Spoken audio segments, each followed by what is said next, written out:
ఇప్పటిదాకా మనం computer languages నేర్చుకున్నాం. ఇప్పుడు మనం కంపైలర్ గురించి తెలుసుకుందాం. ఫస్ట్ చూడండి, ఇక్కడ లాంగ్వేజ్ ట్రాన్స్లేటర్స్ అన్నాడు. ట్రాన్స్లేటర్స్ అంటే కన్వర్ట్ చేయడం, లాంగ్వేజ్ని కన్వర్ట్ చేయడం. లాంగ్వేజ్ని కన్వర్ట్ చేయడానికి ఇక్కడ మనకు 3 టైప్స్ ఉన్నాయి: కంపైలరు, అసెంబ్లరు, ఇంటర్ప్రిటరు. 3 ఉన్నాయి. చూద్దామండి. అంటే మూడింటి పని కూడా ఏం లేదు, హ్యూమన్ లెవెల్ లాంగ్వేజ్ని మిషన్ లెవెల్ లాంగ్వేజ్కి కన్వర్ట్ చేయడం. మూడింటి పని అదే. బ్రో, మరి మూడింటి పని ఒకటైనప్పుడు ఒకటే వాడుకోవచ్చు కదా, మరి 3 ఎందుకు అంటే వాటికి కొన్ని డిఫరెన్సెస్ ఉన్నాయి. అవి ఏంది, అసలు ఎట్లా వాడాలి అని మనం చూద్దాం. అది చూడండి, కంపైలర్కి ఇంటర్ప్రిటర్కి ఫస్ట్ తేడా ఏంటిది? రెండు కన్వర్ట్ చేసేటి కోడ్ని హ్యూమన్ లెవెల్ లాంగ్వేజ్ నుంచి మిషన్ లెవెల్ లాంగ్వేజ్. మరి వాటికి మధ్యలో ఏవో 2 ఉన్నాయంటే అవి ఏదో తేడా ఉందన్నట్టే కదా, ఎన్నో ఉన్నట్టే కదా. అది ఏంటంటే చూద్దాం. కంపైలర్ ఏం చేద్దంటే, ఫస్ట్ మనం ఒక 10 లైన్స్ కోడ్ రాసినాం. ఒకటి రాసిన కోడ్ కంపైలర్ ఏం చేస్తుందంటే, ఈ మొత్తం కోడ్ ఉన్నది కదా,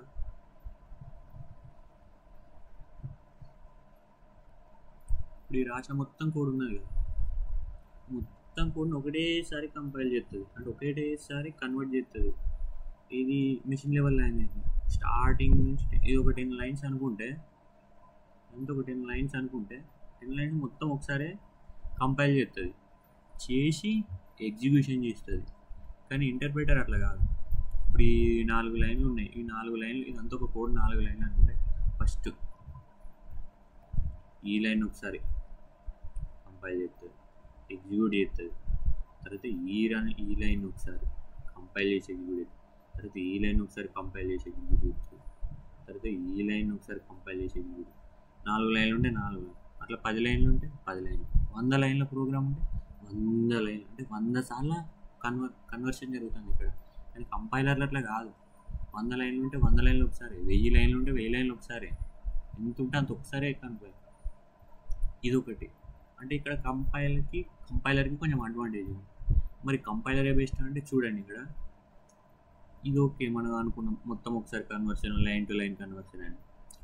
కంపైలరు ఇదంతా ఒకసారి కన్వర్షన్ చేస్తుందంటే ఎర్రర్స్ కూడా మనం అంతా ఒకసారి కన్వర్ట్ చేసినాక ఎర్రర్ ఇస్తుంది. ఎర్రర్ ఎక్కడ ఉందో మనం ఎత్తుక్కోవాలి కోడ్ మొత్తంలో. ఒక 2 లైన్స్ ప్రోగ్రామ్, 10 లైన్స్ ప్రోగ్రామ్ అంటే ఓకే చూద్దాం, ఉందిడా, ఓకే ఏడ మార్చడం చేసినాం అయిపోయింది. అది ఒక 1000 లైన్ల ప్రోగ్రామ్ ఉందనుకో, 1000 లైన్, లైన్ టు లైన్ చూసుకుంటే వరకు అయిపోతుంది. నీకు పిచ్చిలు ఎత్తుంది, అట్లా చూసుకుంటే ఓడు కలవదు.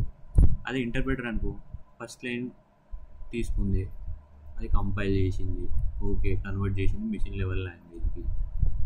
ఇప్పుడు ఏం చేస్తుంది? ఎగ్జిక్యూట్ చేస్తుంది, రన్ చేస్తుంది. 1 మినిట్.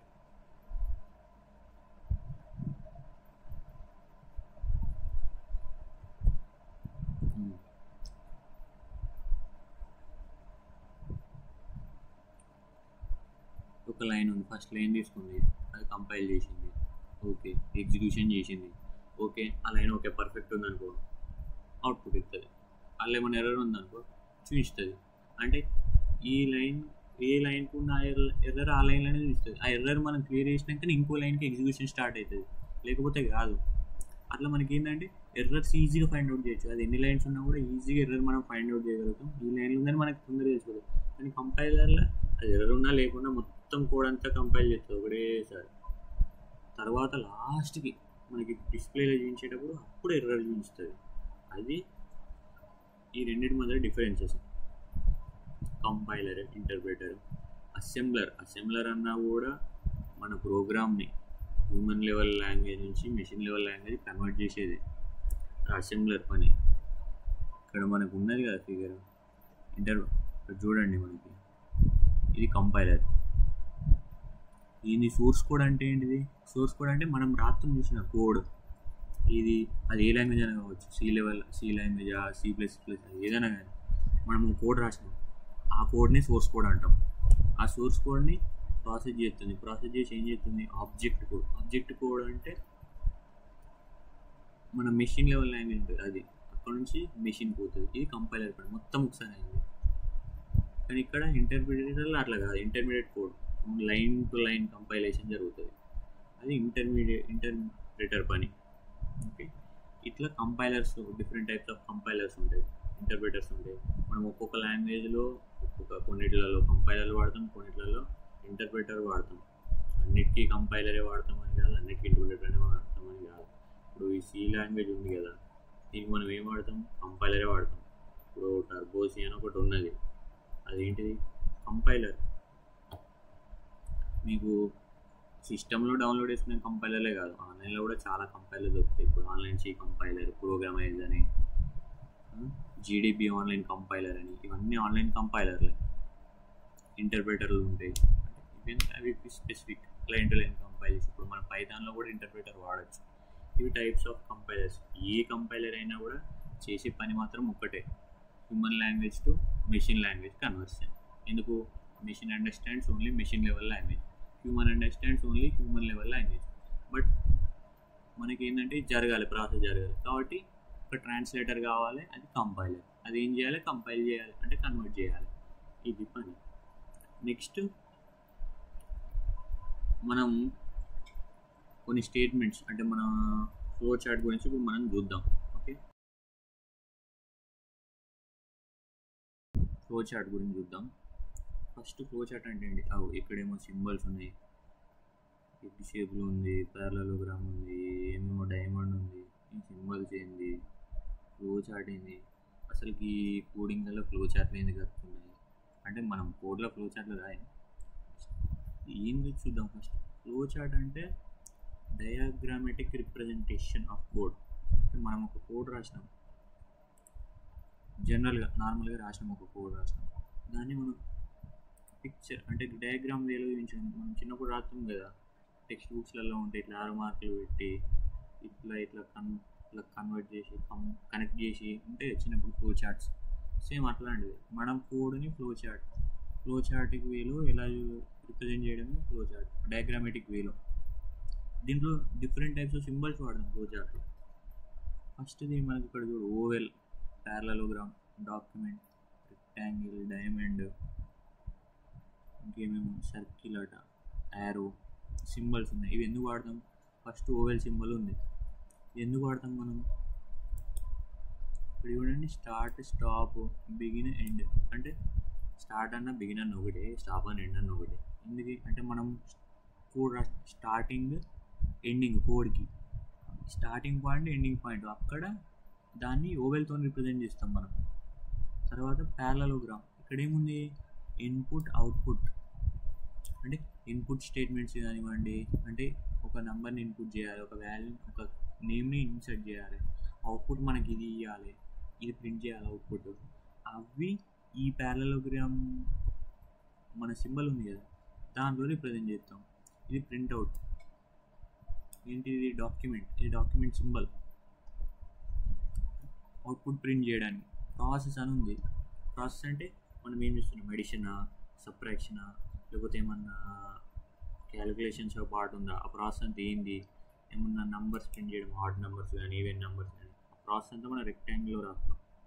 నెక్స్ట్ డైమండ్ ఉంది, డెసిషన్ అంటే డెసిషన్ మేకింగ్ స్టేట్మెంట్స్ అంట. అంటే తర్వాత మనకు వస్తాయి, ఇప్పుడు జస్ట్ బిగినింగ్ కాబట్టి అర్థం కావు. మన డెసిషన్ మేకింగ్ స్టేట్మెంట్స్ అంటాము. ఇఫ్ అని, ఎల్స్ అని, కండిషనల్ స్టేట్మెంట్స్ అని మనకు అర్థం కావాలంటే కండిషన్ బట్టి కోడ్ ఎగ్జిక్యూట్ అవ్వడం, అవి ఇందులో వాడతాం. చూద్దాం అవి ఏంటి అనేది, వెళ్తుంటే అర్థమవుతుంది. సర్కిల్ అనేది ఇక్కడ కనెక్టర్, అంటే ఇక్కడ ఒక పార్ట్ ఉంది, ఇక్కడ ఒక కోడ్ ఉంది, బ్లాక్ ఆఫ్ కోడ్, ఇక్కడ ఒక బ్లాక్ ఆఫ్ కోడ్ ఉంది, ఈ రెండింటికి లింక్ ఉంది, ఇక్కడ దీంతో లింక్ ఉంది అనుకోండి. ఇందాక మనం చెప్పించిన కండిషన్, ఇది ఒక కండిషన్ అనుకోండి, ఈ కండిషన్ ఎగ్జిక్యూట్ అయినప్పుడు ఇటు పోవాలి, ఈ కండిషన్ ఇది కావాలంటే ఇటు పోవాలి అనుకోండి. అంటే రెండింటిని దీంతో కనెక్ట్ చేయాలి. అసలుటప్పుడు ఈ కన్వర్టర్స్ అని, అంటే సర్కిల్స్ అనేవి వాడతాం. యారో అనుకో, యారో ఎందుకు వాడతాం, సపోజ్ ఇది ఒక రెక్టాంగిల్, మనం ఇందాక అనుకున్నాం కదా, ఇన్పుట్ అవుట్పుట్ ఇక్కడ ఒక డెసిషన్ సింబల్ వాడినాం, ఇక్కడ లాస్ట్కి స్టాప్ చేసినాం, స్టార్టింగ్ కూడా స్టార్ట్ చేయాలి కాబట్టి ఓవెల్ సింబల్ వాడినాం. ఇవన్నీ కనెక్ట్ చేయాలి కాబట్టి వీటిని యారోతో చూస్తాం మనం.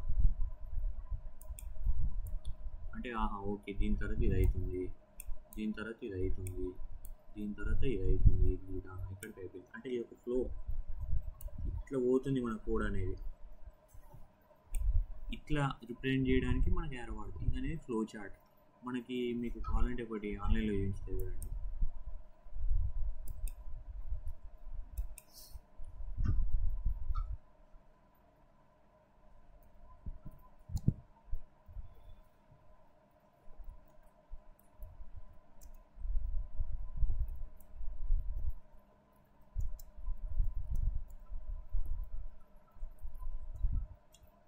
చూద్దాం, మీకు చూపిస్తా.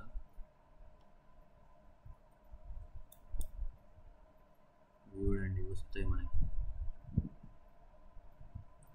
ఇది చూడండి ఎట్లా వచ్చింది, ఇవన్నీ అవే.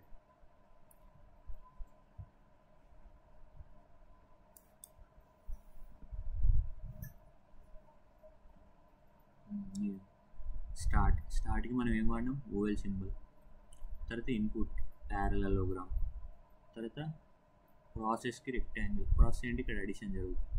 సీని మనం ప్రింట్ చేయాలి కాబట్టి ప్యారలలోగ్రామ్, ఇన్పుట్ అయినా అవుట్పుట్ అయినా. తర్వాత స్టాప్ చేసినాం కాబట్టి మళ్ళీ ఇది మనం రాసే కోడ్. ఈ కోడ్ని మనం సోర్స్ కోడ్ అంటాం. ఇదంతా సోర్స్ కోడ్. ఈ సోర్స్ కోడ్ని లేదా సూడో కోడ్ అని కూడా ఉంటుంది. సోర్స్ కోడ్ అన్నా సూడో కోడ్ అన్నా అంటే ఇది ఆల్గోరిథం. ఆల్గోరిథం అంటే చూడండి, స్టార్ట్ అంటే మనం స్టెప్స్ వైజ్ మన కోడ్ని రాయడం. ఆల్గోరిథం స్టార్ట్ చేసినాం, ఈ రెండింటిని రీడ్ చేసినాం, ఏబీ వాల్యూని ఈ యాడ్ చేసినాం, సిలో స్టోర్ చేసినాం, దాన్ని ప్రింట్ చేసినాం, తర్వాత స్టాప్ చేసినాం కోడ్. ఇది ఆల్గోరిథం. ఈ వేలో రిప్రజెంట్ చేస్తే దీన్ని ఆల్గోరిథం అంటాం. ఇది మన కోడ్ ఉంది కదా ఇక్కడ, ఈ ప్రాసెస్లో రిప్రజెంట్ చేస్తే దాన్ని సూడో కోడ్ లేదా సోర్స్ కోడ్ అంటాం. ఇక్కడ మనం చెప్పిన ఫ్లో చార్ట్ ఉంది చూడండి, ఇట్లా ఇది యారోస్ అంటే ఇట్లా పోతుంది, దీని తర్వాత ఇది అవుతుంది, ఇది అవుతుంది, ఫ్లో. దీన్ని ఫ్లో చార్ట్ అంటాం. ఇట్లా ఫ్లో చార్ట్స్ అని మనం ఇలా వాడతాం అన్నట్టు. ఫ్లో చార్ట్ గురించి నెక్స్ట్ ఇప్పుడు ప్రింట్ఎఫ్ ఎట్లా ప్రింట్ చేయాలి, ఇన్పుట్ ఎట్లా తీసుకోవాలి, ఎట్లా ప్రింట్ చేయాలి అనేది ఇప్పుడు మనం చూద్దాం. ఓకే.